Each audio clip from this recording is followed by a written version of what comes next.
नमस्कार, मी अक्षता. आपण पाहताय मुंबई आउटलुक.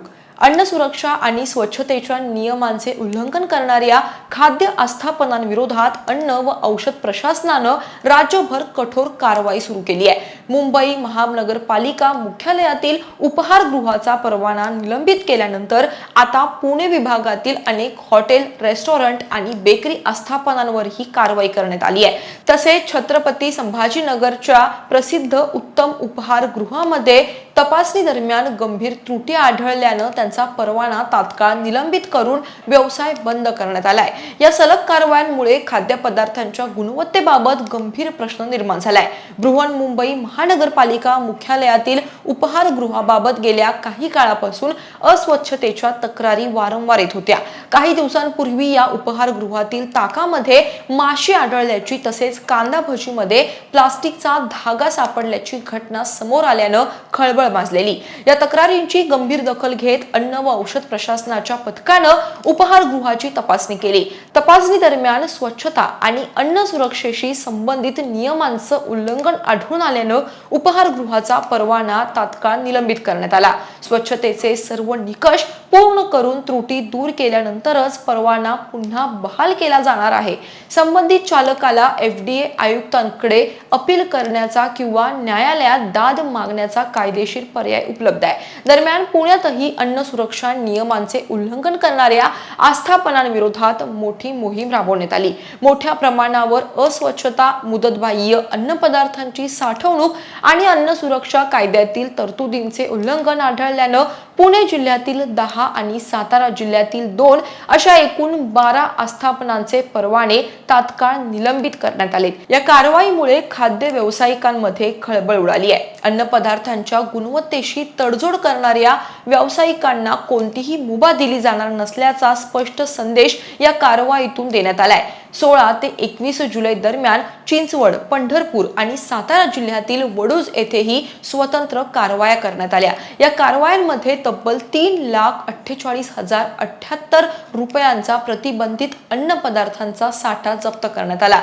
संबंधित व्यक्तींविरुद्ध भारतीय न्याय संहितेअंतर्गत गुन्हे दाखल करण्यात आले आहे. तसेच या प्रकरणात आतापर्यंत 5 जणांना अटक झाली आहे. अन्न पदार्थांच्या माध्यमातून ग्राहकांच्या आरोग्याशी खेळ करणाऱ्यांवर कायदेशीर कारवाई अधिक तीव्र केली जाणार असल्याचं प्रशासनाकडून सांगण्यात येत आहे. तसेच छत्रपती संभाजीनगरच्या उत्तम उपहारगृहावरील कारवाईनं मात्र अन्न सुरक्षेच्या प्रश्नाला आणखी गंभीर वळण दिले. शहरातील हजारो ग्राहकांचा विश्वास संपादन केलेल्या या उपहारगृहात अन्न तयार करण्याच्या प्रक्रियेत मोठ्या प्रमाणावर नियमभंग आढळून आला. अन्न सुरक्षा आयुक्त तुकाराम मुंढे यांच्या मार्गदर्शनाखाली सुरू असलेल्या सेफ फूड सेफ महाराष्ट्र मोहिमेअंतर्गत 22 जुलै रोजी ही तपासणी करण्यात आली होती. तपासणी दरम्यान समोसे आणि भजी यांच्यासारखे पदार्थ तयार करण्यासाठी वारंवार वापरलेले सरकीचे तेल वापरले जात असल्याचे आढळले.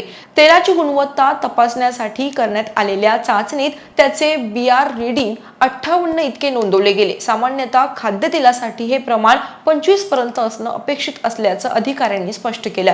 याशिवाय इमरती आणि जिलेबी तयार करण्यासाठी वापरल्या जाणाऱ्या वनस्पती तुपाचे रीडिंगही 36 इतके आढळले आहे. त्यामुळे वापरल्या जाणाऱ्या तेल आणि तुपाच्या गुणवत्तेबाबत गंभीर प्रश्न निर्माण झालेत. संबंधित नमुने पुढील विश्लेषणासाठी प्रयोगशाळेत पाठवण्यात आले असून अहवालाच्या आधारे पुढील कारवाई केली जाणार आहे. उपहारगृहाच्या स्वयंपाकघरातील स्वच्छतेची स्थिती सुद्धा अत्यंत खराब असल्याचं तपासणी समोर आलं. अन्न तयार करण्याच्या ठिकाणी झुरळांचा वावर, भिंतीवर साचलेली जळमटे आणि तेलाचा थर, उघड्या कचरा पेट्या तसेच खिडक्यांना जाळी नसणे अशा अनेक त्रुटी आढळल्या आहेत. एवढंच नाही तर इडलीसाठी तयार केलेले आंबवलेले पीठ सांडपाण्याच्या नाल्याजवळ उघड्यावर ठेवण्यात आल्याचा धक्कादायक खुलासा झाला. याशिवाय उत्पादन विभागात तंबाखूची पाकिटं आणि भिंतीवर थुंकल्याच्या खुणा सुद्धा आढळल्या. याबाबत कामगारांना पुरेशी माहिती नसल्याचं समोर आलंय. याशिवाय सुमारे 25 ते 30 कामगारांची वैद्यकीय तंदुरुस्ती प्रमाणपत्रे उपलब्ध नसल्याचे आढळले आहे. या सर्व त्रुटींमुळे उत्तम उपहारगृहाचा परवाना तात्काळ निलंबित करून आस्थापना बंद करण्यात आले आहेत. वारंवार वापरले जाणारे खाद्यतेल आणि वनस्पती तुपाचे नमुने प्रयोगशाळेत पाठवण्यात आले असून अहवाल आल्यानंतर पुढील कायदेशीर कारवाई केली जाणार आहे। या कारवाईमुळे प्रसिद्ध आणि जुन्या खाद्य आस्थापनांनाही अन्न सुरक्षा नियमांचे काटेकोर पालन करणे आवश्यक असल्याचा संदेश देण्यात आलाय। या पार्श्वभूमीवर एफडीएनं ग्राहकांनाही सतर्क राहण्याचे आवाहन केले आहे। खाद्यपदार्थांचा दर्जा, स्वच्छता, अन्नाची गुणवत्ता किंवा इतर कोणत्याही बाबतीत तक्रार असल्यास ग्राहकांनी 1800-222-365 या टोल फ्री क्रमांकावर संपर्क साधावा असे प्रशासनाने सांगितले आहे। सेफ फूड सेफ महाराष्ट्र मोहिमेअंतर्गत सुरू असलेल्या या कारवायांमुळे राज्यातील खाद्य व्यावसायिकांवर आता स्वच्छता, अन्न सुरक्षा आणि परवाना नियमांचे पालन करण्यासाठी अधिक दबाव निर्माण झालाय।